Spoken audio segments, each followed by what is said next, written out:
Bienvenidos a nuestra mesa de disección. Cojan guantes y escalpelo y prepárense para abrir la ficción de hoy en canal. Esto es Ficciópatas.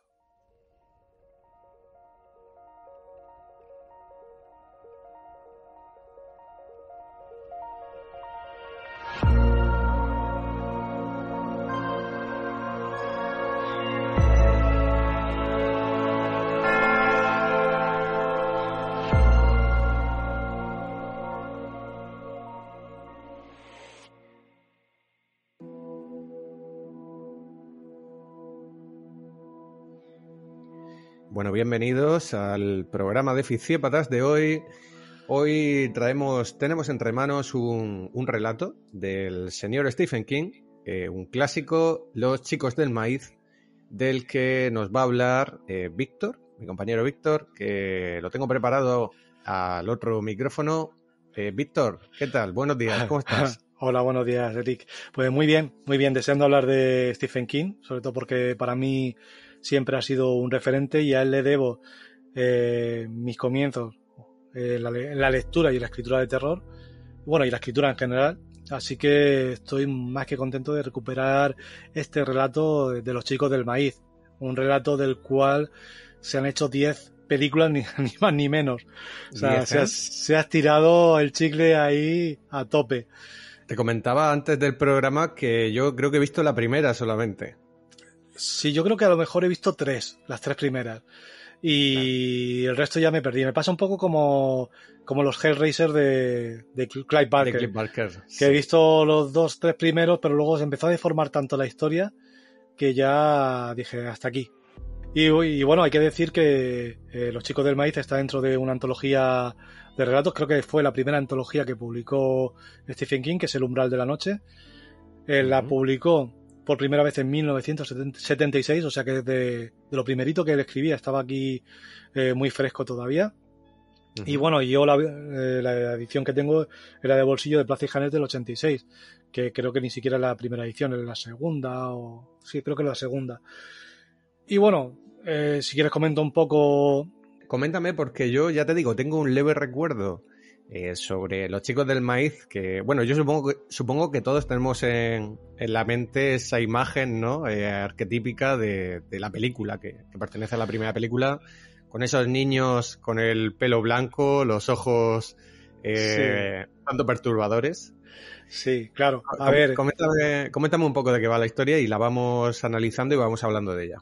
Sí, a ver, esta historia es la típica historia típica ahora, ¿no? Porque luego hay que tener en cuenta que los precursores de este tipo de historias, que no fue Stephen King, evidentemente hubo otros precursores anteriores, y al usar niños, ¿no? Como cebo para una historia de terror, pues estos ahora son muy usados, ¿no? Porque, evidentemente por el tema de la grima que da o el terror que supone que unos niños que representan la inocencia máxima, ¿no?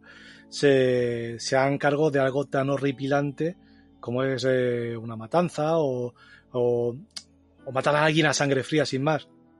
Entonces, perdóname el inciso, recuerdo un profesor de escritura que me dijo, tiene más importancia lo malo que hace un personaje presuntamente bueno que lo malo que hace un personaje presuntamente malo.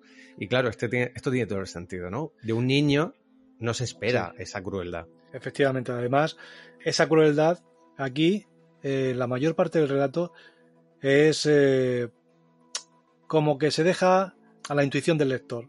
No es algo que se manifieste abiertamente desde el principio. Y eso quizás es lo más terrorífico de todo, ¿no? Porque uno anticipa, uno cree ver lo que hay detrás, pero como que no se atreve a confirmarlo.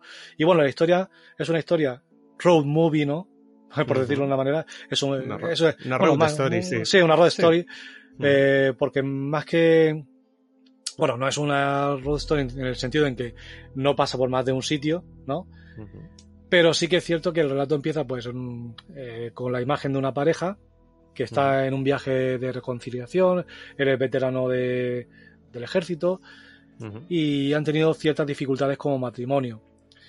De hecho, las dificultades que tienen como matrimonio pretenden solucionarlas durante el viaje, pero se van torciendo la cosa. Y esto es un poco lo que pasa en muchas películas, en muchos relatos que toman como base el tópico de la pareja o el grupo de amigos estadounidenses que van por esas carreteras interminables de la América profunda y de repente se pierden porque no hay mapas, el GPS no funciona en casos más modernos, ¿no? Lo hemos visto en La Matanza de Texas, lo hemos visto... Eso te iba a decir, La Matanza de Texas. Claro, es un referente es una también clásica de la época, sí, además. Sí. Lo hemos visto en Jeepers Creepers, lo hemos visto en muchas películas y en muchas historias. Permíteme una cosa, permíteme que te corte. Me encanta cómo empieza el relato, porque empieza con un in media res puro y duro. Sí. Están en medio de una discusión y es como que el relato te mete directamente en mitad de esa discusión. Tú no sabes ni por qué están discutiendo. Lo primero que te muestra el relato es que el chico, Bart, sube el volumen de la radio para no seguir discutiendo. Sí, sí, aquí Stephen King lo hace muy bien porque ya te está avisando de que esto va a ser un no parar. No te va a dejar respirar.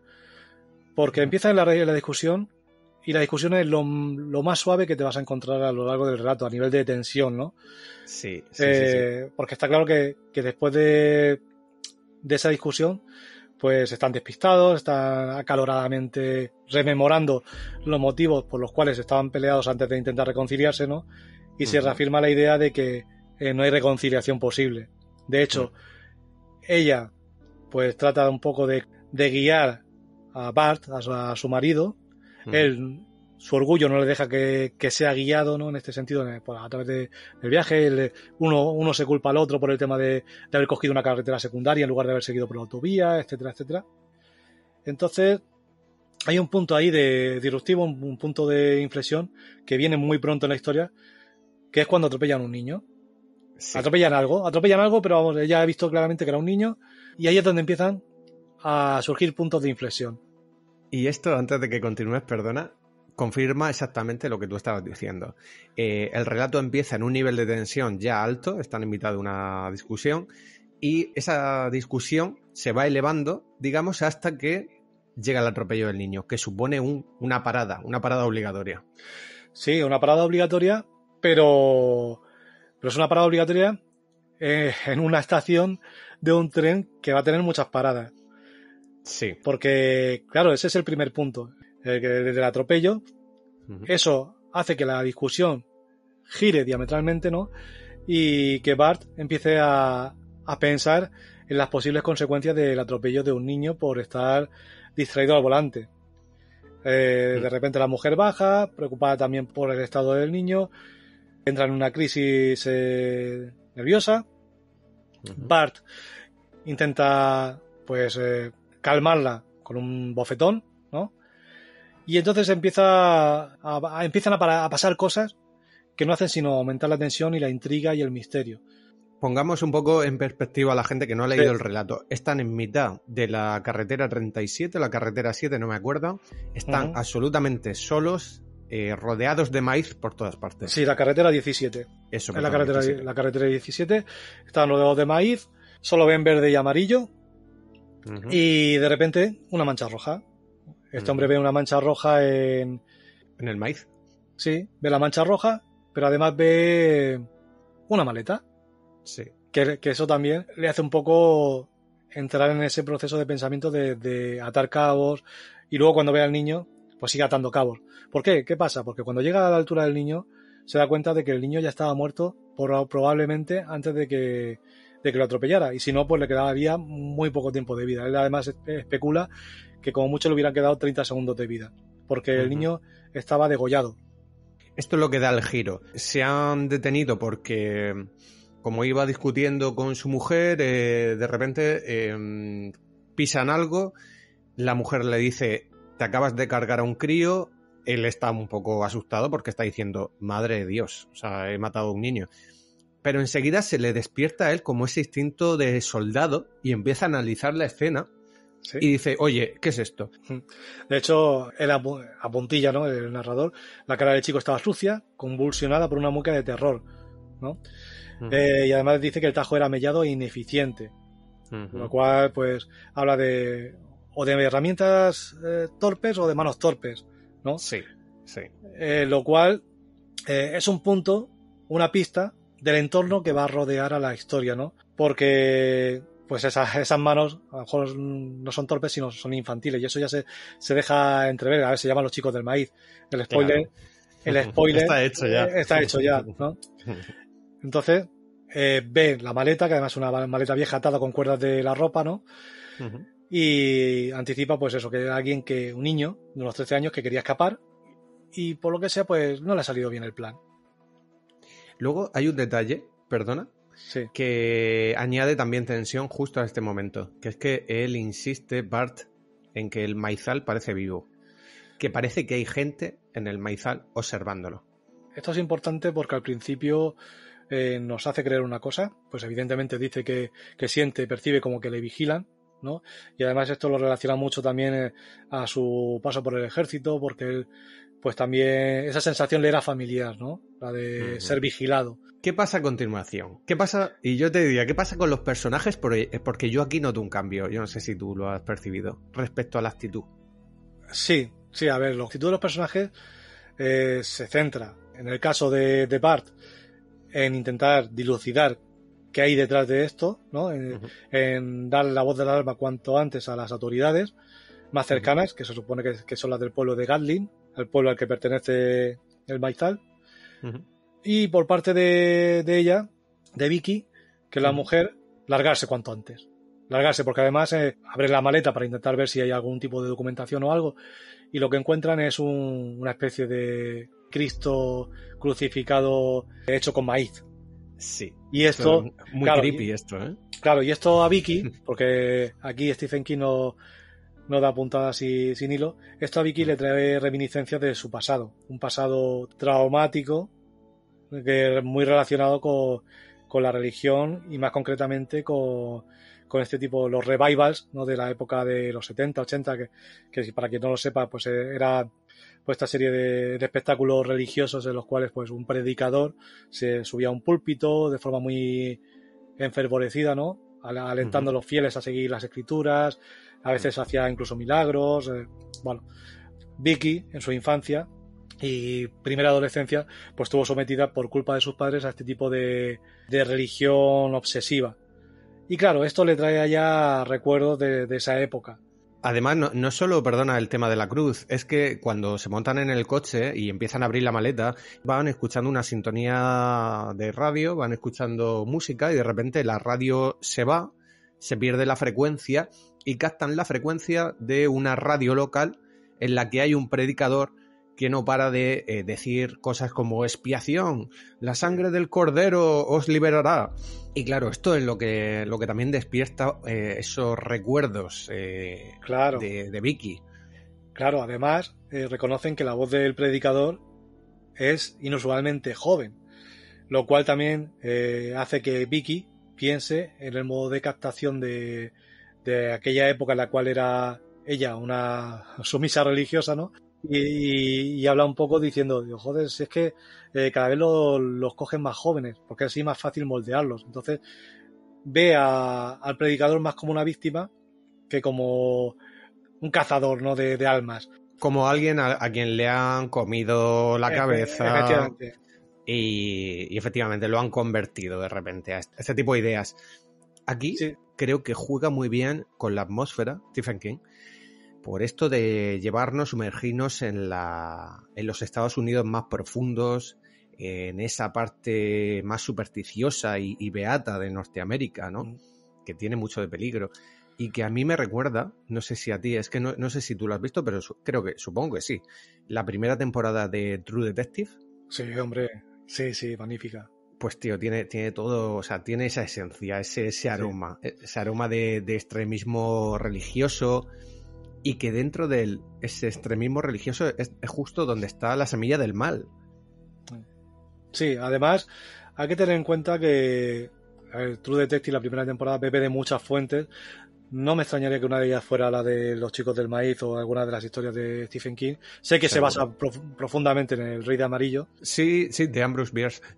Claro, porque la idea del Rey de Amarillo la mascan mucho, pero claro, yo creo que beben de muchas fuentes. Al final una historia policíaca, con este rollito de la religión de los predicadores en Estados Unidos, que esto también me lleva a otra historia de Stephen King. No me quiero ir muy lejos, ¿vale? Pero esto me ha recordado a La Niebla. Sí. Por ese personaje de esta mujer, la que de repente se pone apocalíptica y empieza a decir, esto es vuestra culpa por pecar, por fornicar, por no sé qué. Sí, es raro que Stephen King no aluda en algún momento desde sus relatos, de sus novelas, al tema religioso, y es algo que él tiene muy presente siempre. Entonces, mete la pullita, ¿eh? Sí, porque él yo creo que es religioso, pero sí que es consciente de que la religión deforma muchas mentes a favor del mal que procuran evitar. Claro, ya. Una cosa es la espiritualidad, otra cosa es la religiosidad y este pensamiento tan extremo, ¿no? Sí. Continúa, por favor. Seguimos, sí. Bueno, hay que decir que cuando escuchan la radio, pues sí que aquí hay un ejercicio que hace Stephen King, que es el hecho de la especificidad, que creo que es algo que es muy valioso a nivel para nuevos escritores o para gente que quiere escribir, que es el tema de poner hitos reales dentro de una historia, por muy fantástica que sea. Y aquí Stephen King es muy hábil en este sentido. Habla de algunos nombres de la época, como Baby Hortense, que se llama apodado La Maravilla Cantora, que tenía 8 años, Norman Staunton, Ruby Standard, que eran pues como pequeños fenómenos religiosos de la época. Y el hecho de situar nombres reales hace que la historia cobre una veracidad más terrorífica y aterradora, ¿no? Hace de la historia algo más realista, claro. Sí.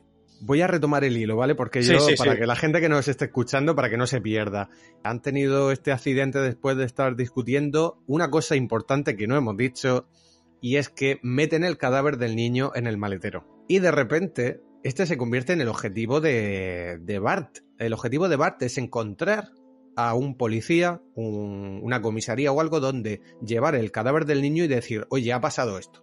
Y la reacción de Vicky es, Bart, ¿por qué no dejamos esta mierda y seguimos camino a California, que es a donde íbamos? Efectivamente, bueno, pues siguen con su viaje, con el niño en el maletero y la maleta en el regazo, ahí curioseando lo que llevan, oyendo la radio hasta que la apagan, la radio religiosa, y hay una cosa curiosa, que van de camino al pueblo, el próximo pueblo, como hemos dicho antes, es Catlin, van viendo carteles cada 20 o 30 metros con palabras religiosas que van conformando frases bíblicas, ¿no?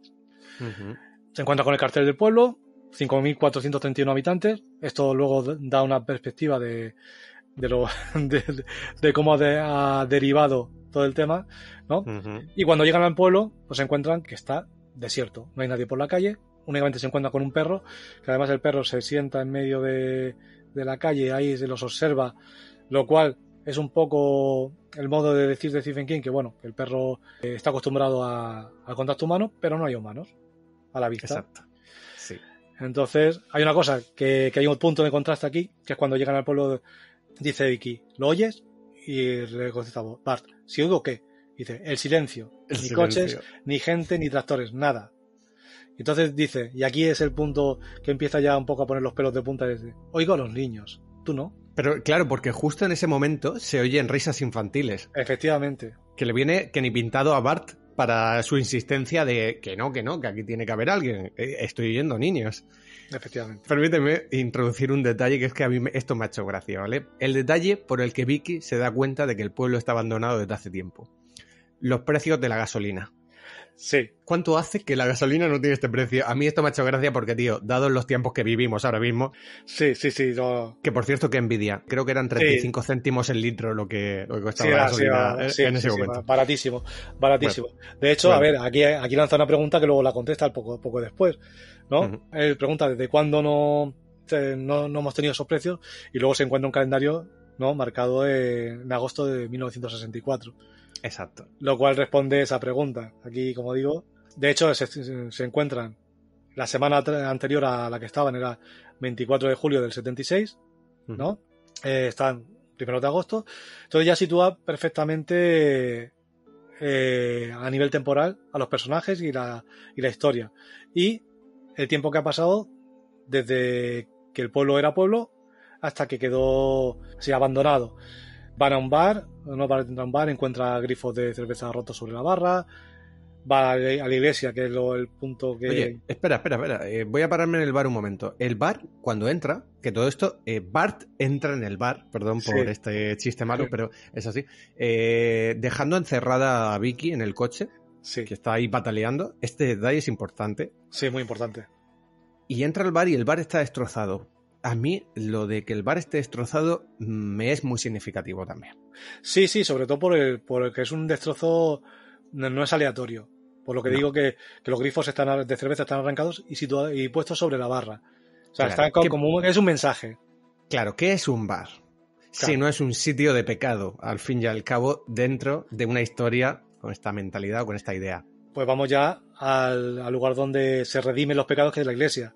La iglesia, el único sitio impoluto del pueblo, el único sitio que se ve limpio y nuevo, excepto un rincón donde se acumulan las letras que componían el nombre de la iglesia, ¿no? Efectivamente.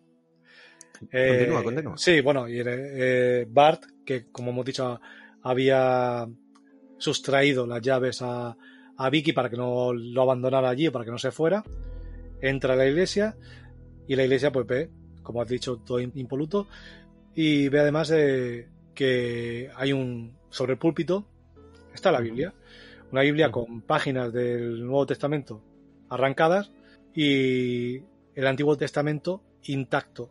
Además, abierto por el capítulo 38 de Job, ¿no? Es cuando empieza Bart a oír que hay tumulto fuera.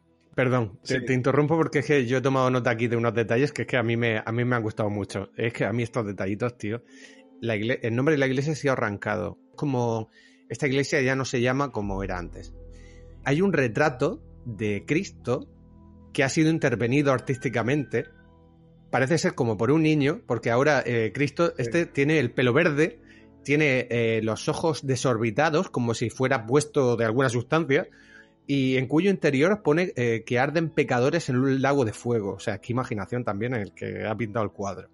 Sí, y luego, el órgano de la iglesia le han metido mazorcas de maíz en los tubos para que no suene, porque según alguien ha escrito, no me acuerdo dónde estaba escrito, pero era como la única música que se escuchará será el habla humana o algo así, o la del lenguaje. Sí. La única música que Dios permite.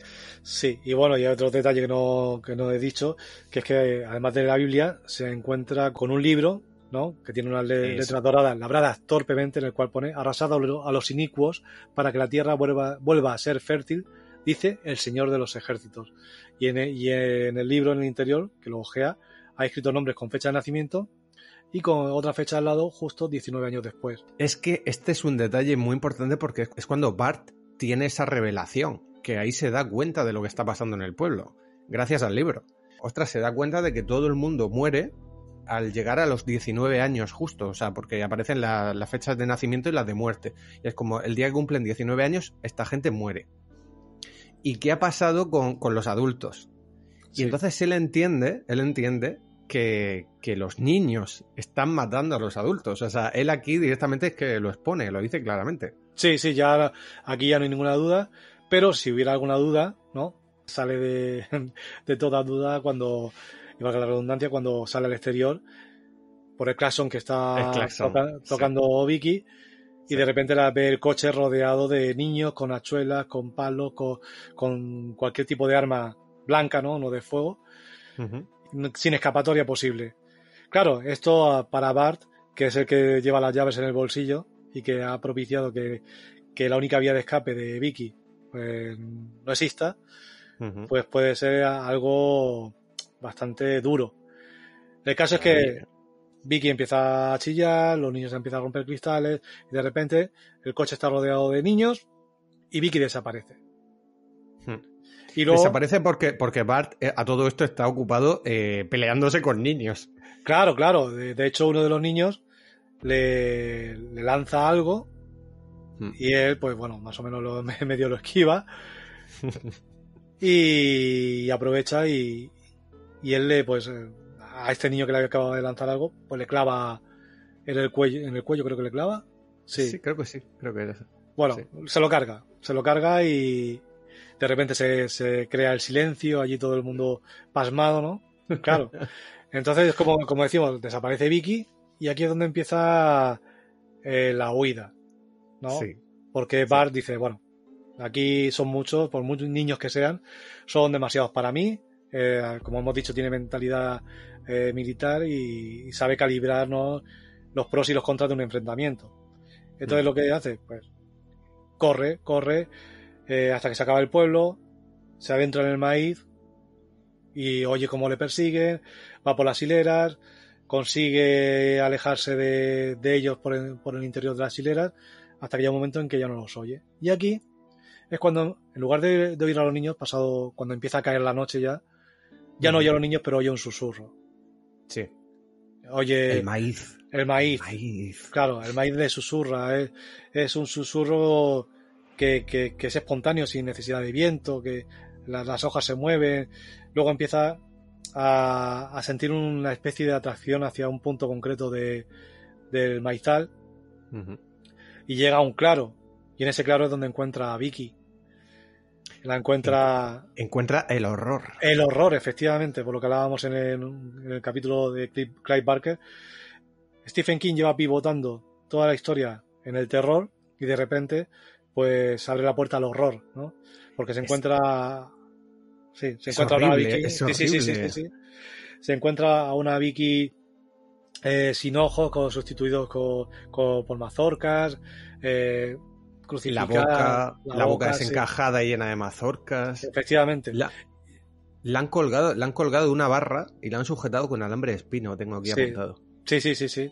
Y además se encuentra a dos antiguos miembros del pueblo, ¿no? O vecinos del pueblo, que es el policía, sí. Y el cura. Sí. Y el cura. Entonces, ambos con sus respectivos hábitos, ¿no? Lo cual sí... Porque claro, hasta el último momento Bart tenía la esperanza de encontrarse con el policía o con algún policía. Y esto es como decir, bueno, no, ya, deja de buscar.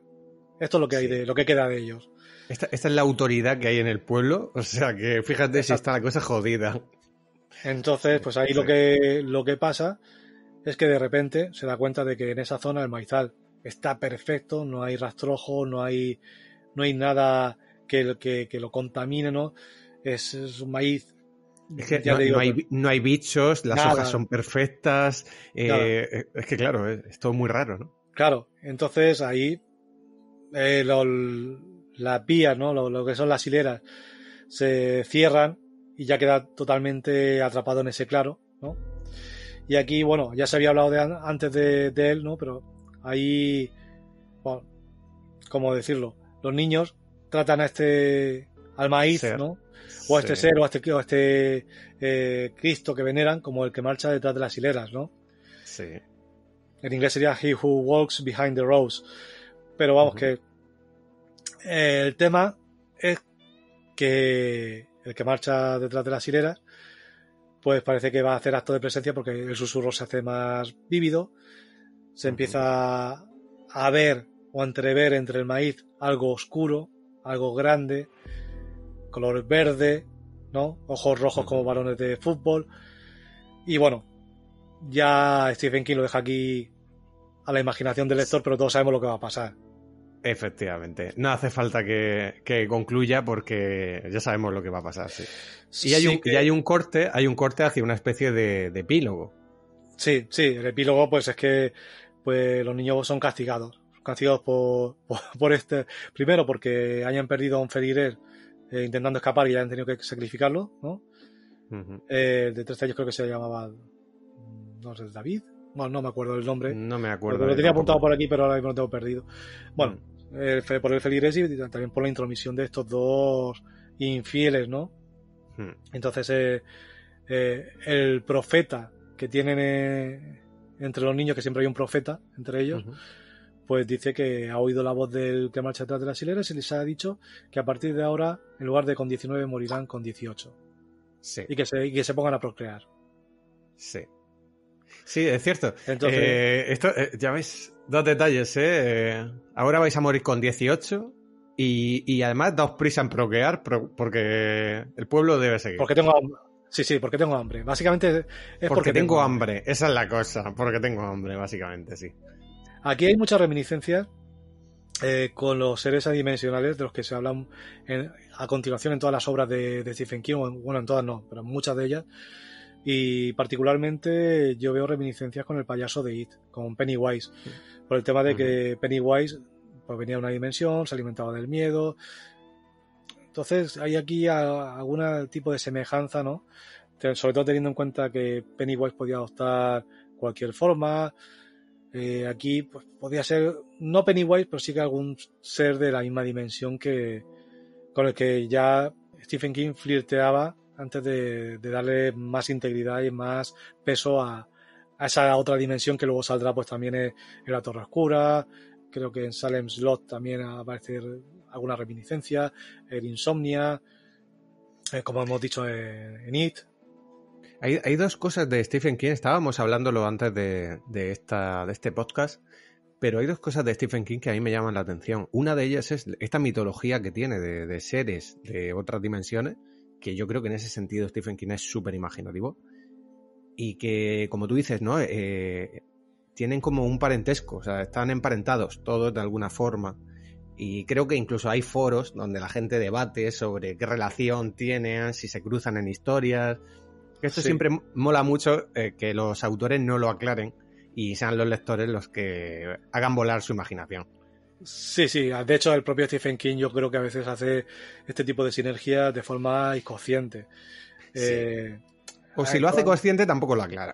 Como, no, mira, bueno, como anécdota, por ejemplo, cuando él estaba escribiendo La Torre Oscura, creo que cuando iba por el quinto o el sexto volumen, tuvo que pedir ayuda a un fan, alguien que era muy leído, para que revisara sus escritos por si acaso había cometido algún error de forma o de récord. Sí, qué bueno, sí, no lo sabía.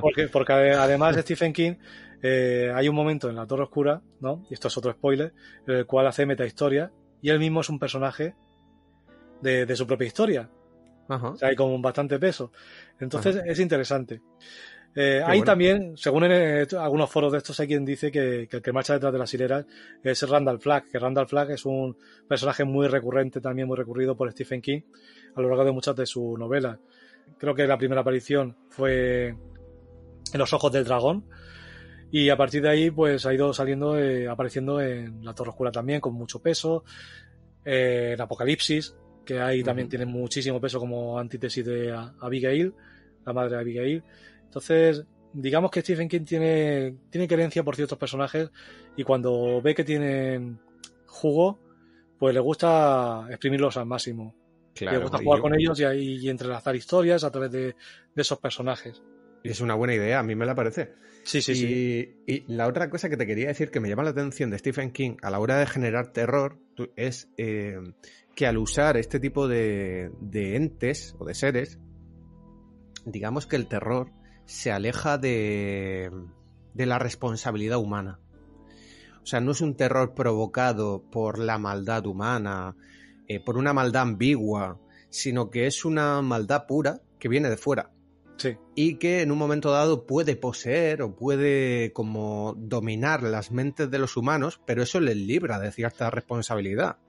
Sí. ¿Entiendes? ¿Sabes por dónde voy? Sí, totalmente. De hecho, Stephen King incluso en momentos como en El Resplandor, a Jack Torrance ni siquiera lo pone como culpable. Él simplemente es un receptor, ¿no? Debilitado que se hace, el mal se adueña de él, ¿no? Y hace con él lo que quiere.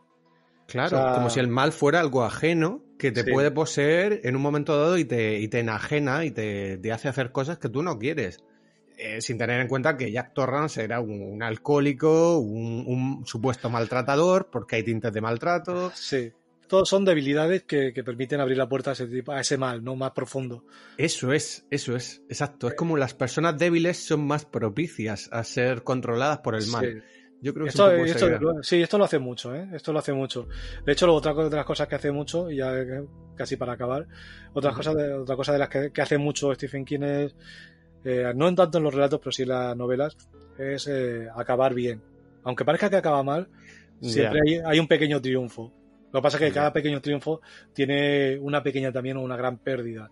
Entonces no se puede dejar siempre el mensaje de que vale, ganamos, pero hemos perdido también algo por el camino. Claro. Claro. Siempre más o menos tiene una resolución en ese sentido, pero yo lo veo muy optimista, porque siempre triunfa al final en sus novelas.